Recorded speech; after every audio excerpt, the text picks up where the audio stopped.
So the moment we've all been waiting for is finally here.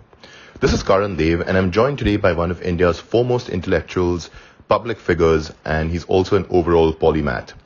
He has closely witnessed India's democracy transition over several decades. He needs no introduction, but for some of our listeners from across the world who might not be familiar, Mani Shankar Aiyar is a former veteran member of parliament. He was a senior bureaucrat and diplomat and has also served in various capacities as a union minister. Moreover, every time Mr. Aiyar is on a television debate or a literature summit, he truly raises a level of public discourse. And on a lighter note, he provides conversation currency like none other. Mani Shankar Aiyar, it is an honor to welcome you to Swell today, and I've personally keenly been looking forward to this interview for several weeks.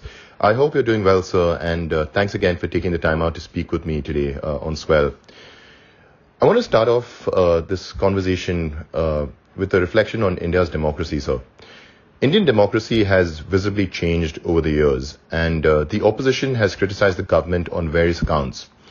Some of the criticisms that the opposition has leveled is the misuse of central agencies against several opposition leaders, the independence of the media, and several leaders have also indicated that citizens are suspicious about the authenticity of the electoral process in various states. Given all of these factors, what is your reading of the current state of Indian democracy as it stands today? Are there any occurrences which are a cause for concern for you, and do you believe that it's changed for the better or the worse? Oh, there we go. Now it's come. I think you've raised the single most important question of concern regarding the future of our democracy.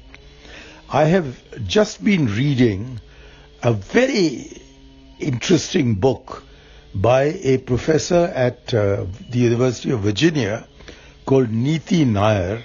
The book is called Hurt Sentiments, and she quotes extensively from the debates of the Constituent Assembly and subsequently Parliament all the way from 1947 till the present.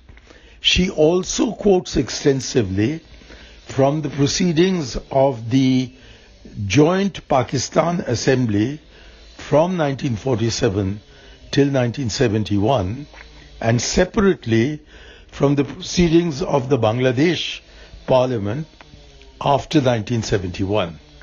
And what is striking about all these three separate constituent assemblies is that debate is really free and frank.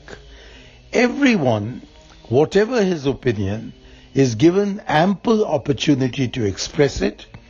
There is, of course, some interruption, but there is little disruption. And the chair does attempt to maintain an equal balance between the opposition and the treasury benches. But as we have seen in India recently, by which I mean since about the time the BJP became prominent in Parliament, there has been a tendency, aggravated since 2014, for parliamentary democracy to become majoritarian democracy. The opposition is being increasingly denied its space to raise its concerns, make its points, even if the vote is going to go overwhelmingly against the opposition. Even more disturbing is that while it had become something of a practice in the 21st century for the opposition to disrupt Parliament, we have recently been witness to the utterly tragic and disturbing phenomenon of the treasury benches disrupting the processes of Parliament. That has never happened before. And it is astonishing to see how merely because they have an overwhelming majority in Parliament, they are attempting to bypass, ignore, or even attempt to subvert any expression of opinion against the government in Parliament. That sounds to my ears the death knell of parliamentary democracy. And we have to rescue our democracy from this because without parliament, there can be no meaningful democracy. Thank you for your observation on the state of parliamentary democracy, sir. Shifting focus, a huge announcement that came out yesterday in the media was the declaration of the Forbes list. And this is exciting to many people for different reasons, depending on where you're situated. But economists and political scientists and academics in general have been alarmed at two occurrences that have taken place as a result of the declaration of the Forbes list. The first is that, there have just been two Indian businessmen that have prominently featured on the list. Given that we are the fifth largest economy and, the real potential of India, not that the Forbes list is the ultimate indicator of economic efficiency, but just in terms of, the concentration of wealth, we've got an unprecedented amount of wealth concentrated in the hands of a few individuals. And the level of inequality, as we've all widely read and we've acknowledged, is truly concerning. So, whilst the Congress and several opposition parties criticize the government for certain scandals with big business groups, especially over the last year, the government alleges that crony capitalism was the hallmark of the UPA years, and the tendency to enable monopolies and provide disproportionate access to resources to a few corporations began with it began with the Congress, and it finds its inception with the UPA years. So can you give us some historical context to crony capitalism in India, and what is your reading of what's going on at the moment? It is typical of the whataboutery that characterizes the style of debate of the BJP. We are not talking about whether crony capitalism grew and was prominent in the UPA days, for the UPA has been defeated.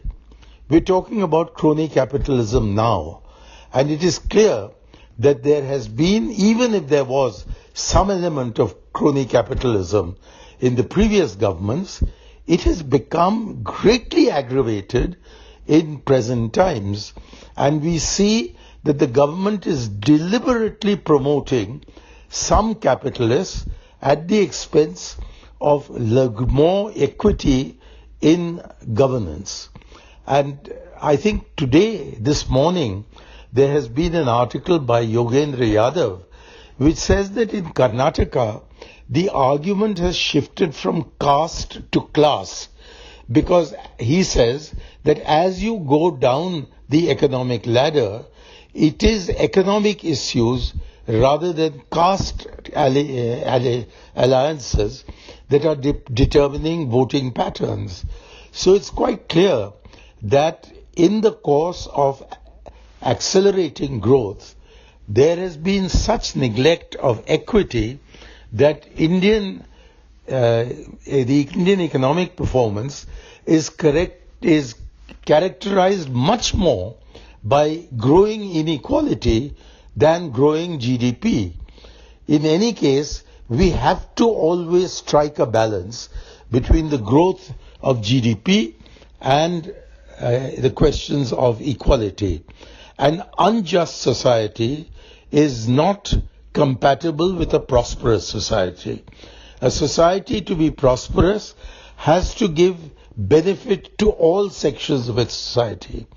And this article that I was referring to just now shows that there are two types of poverty in India. The poverty that is defined by economic theorists under the so-called poverty line, and the self-perception of poverty. And he says, and I agree with him, that about 3/4 of Indians regard themselves as poor, whatever the economists might say about their positioning on the poverty line. The poverty line is a line drawn to show the extent to which the state can manage to compensate the poor for their poverty. But the sense of being poor comes from lived experience, and the lived experience of most Indians ever since economic reforms, but most acutely since the state declared itself officially as the champion of crony capitalism, has grown enormously in the last 8 years and is beginning to affect the electoral prospects of the Modi government. Speaking of issues which could potentially affect elections, Mr. Iyer, the Modi government has had various approaches to foreign policy. On the one hand, it seems that India is being a bit more belligerent with our neighbors and a bit more reactive. But on the other hand, many people have voiced concern about the state of the border with China specifically. So do you have any insights or observations on our current relationship with China and the border issues? Because the news that trickles through is a lot of the times unreliable, and many Indians would be very curious to know what you think of this particular issue, given your years of experience in diplomacy. And apart from that, there's a lot of events happening across the world which we'd like to get into. But for now, if we could just focus on China and Modi's foreign policy since he took oath as Prime Minister. What do you have to say about both of these two factors, sir?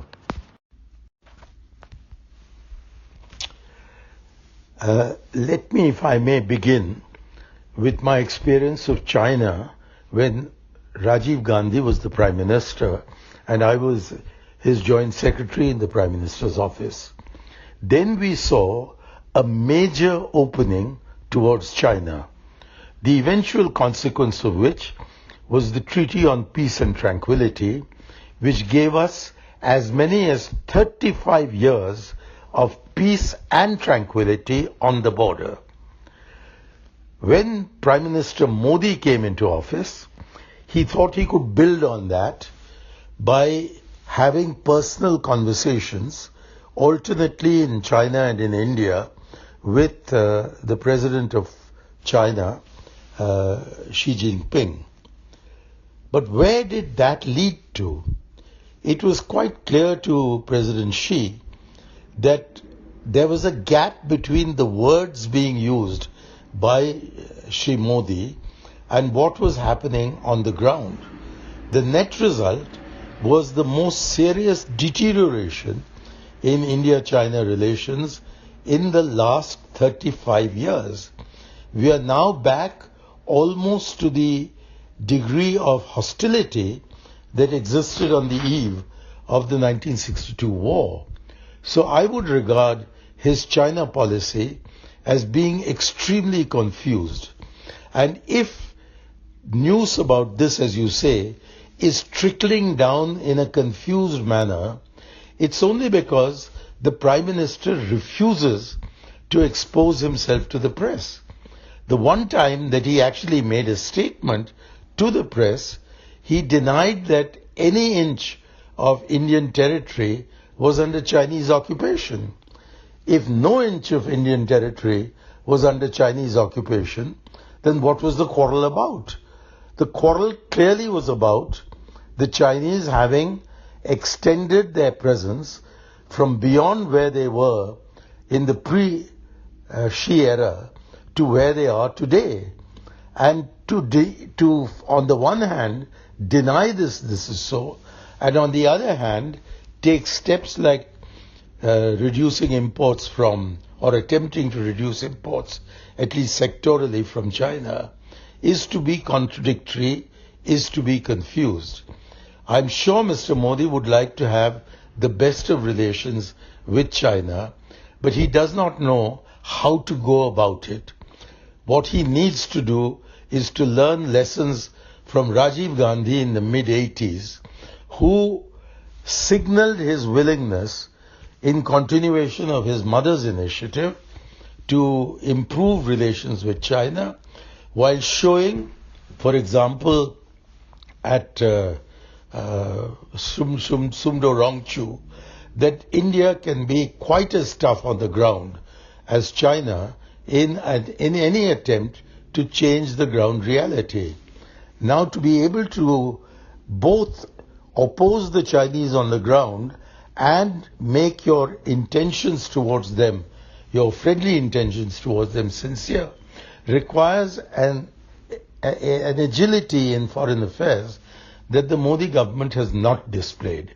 And I think it is because they are caught between attempting to be the best friends of America and at the same time pretend that they can have good relations with China even when depending upon the Americans, who are very hostile to China, to come to terms with China on the ground. I think that is the fundamental contradiction in Modi's foreign policy. And since you had mentioned the rest of the neighborhood, I must say I completely deplore the total absence of any engagement with Pakistan. It was Modi himself who signaled an interest in engaging with Pakistan when he invited the Pakistan Prime Minister to his first swearing in 2014.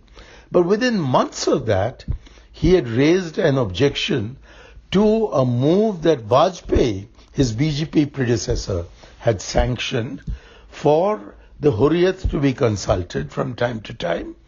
And on that ground that the Pakistan High Commissioner was in keeping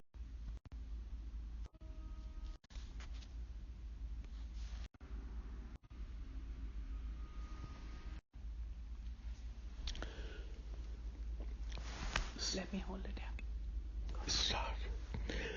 standard past practice of which Modi disapproved, he not only cancelled the talks at Foreign Secretary level, but also dismissed the Indian Foreign Secretary Sujata Singh and never resumed the conversation, although he did make a token visit to Raiwind near Lahore to bless the Prime Minister's granddaughter, who was getting married shortly thereafter. But that was an empty gesture, and now our relationship with Pakistan has been completely barren for the last 8 years and more, and that is very worrying because diplomacy is based upon engagement, not upon distancing.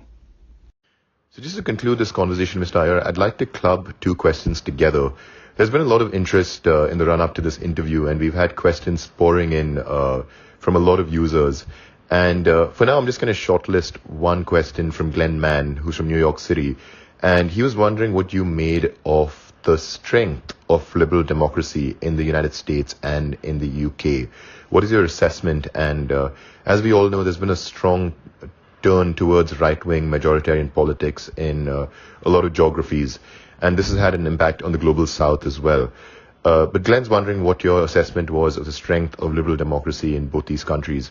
And secondly, and this is my final question, sir, if you had a message for the Congress party and the opposition at large in the run-up to that crucial election next year, what would it be? What do you really have to say to the people of India and the opposition? We now believe that, India we're at a very interesting time in India's history. And if you had to extrapolate current events, what do you think the future holds for us? Thank you so much, Mr. Aiyar, on that note. You've been very patient and we've all enjoyed listening to you. You've given us so much to think about, and I'll follow this up with the conclusion. But for now, thank you so much for taking the time out to speak with me on Swell this evening. The two questions you've asked are so different to each other that I have to give separate answers to each of them. As far as democracy in the United Kingdom and the United States is concerned, I think the present state of democracy in the two countries is non-comparable. Whereas in the United States, there is a serious challenge to the fundamentals of the Jeffersonian democracy that was established in this country some 250 years ago, as a result of the rise of Trumpism. I don't think there is a similar position in the United Kingdom.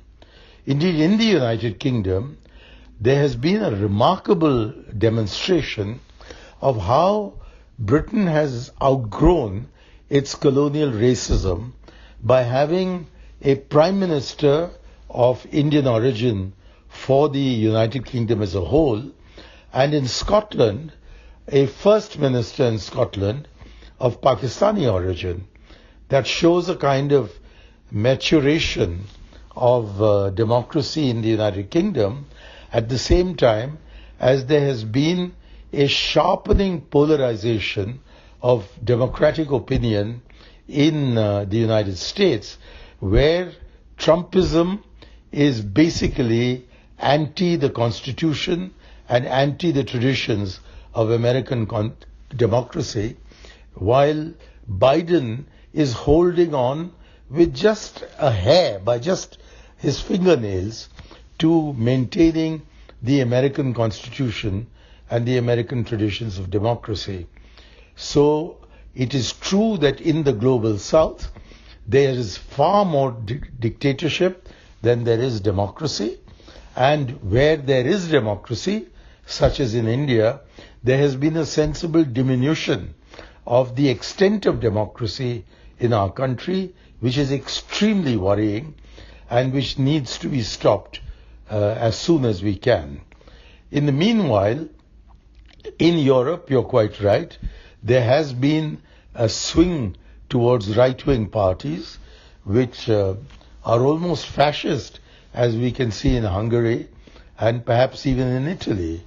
But nevertheless, I think democracy is holding on, if by a thread, in Western Europe, and I think in the United Kingdom, it still remains very strong. As for the second question, which is what are our prospects in the next election, and what would be my message to the Congress and other opposition parties, I think I can answer with one single word: for God's sake, unite. For only a united opposition can ensure that the 2/3 of the Indian electorate which voted against the BJP, even in 2019, let alone 2014, is the true majority here. But the BJP has succeeded in capturing 2/3 of the seats with only 1/3 of the vote. And if we are to revert to justice in democracy, that is having some kind of proportionality between the share of votes cast and the share of seats won, then we have to stop this breaking down of opposition unity which has characterized the previous two general elections. If the moves currently underway by both non-Congress leaders like Nitish Kumar and by Congress leaders like Mallikarjun Kharge to bring together at least a measure of opposition unity, if not total opposition unity, by 2024 or whenever the election is held, then I think the prospects of ending the BJP era of governance are very, very bright. But if the opposition continues to be disintegrated, then that hope will be extinguished at the next general election. So it all depends upon the opposition having the wisdom to unite and field in as many constituencies as possible one single candidate against the BJP's candidate. I don't know if that's possible, but it does seem to me that if there is a measure of opposition unity, then to the extent to which the index of opportunity of opposition unity is increased, to that extent the BJP's prospects are decreased. Thank you. Jai Hind.